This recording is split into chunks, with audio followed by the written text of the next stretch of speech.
Our next step is to attach our rail to our R1 braces here. And it's gonna share the same bolts that these R1s joint together with. So I'm gonna go ahead and take off this nut and this bolt on the R1s.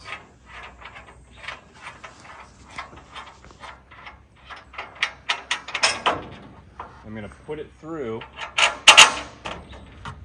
that last 1/2 inch hole on the R3.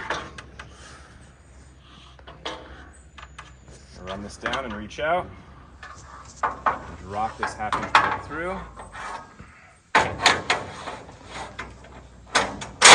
Just like that. And put the nut on the bottom.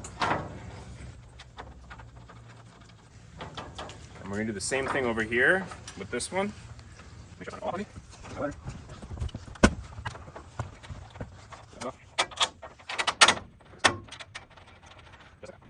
So now we've got our R3 seamed to our R2, and we're gonna put on the next R2 next.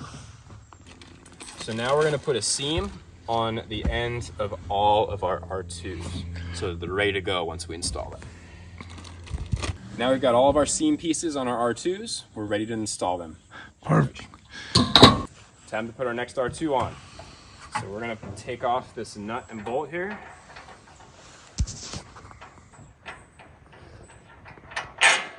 I'm gonna put this through the 1/2 inch hole and set it on.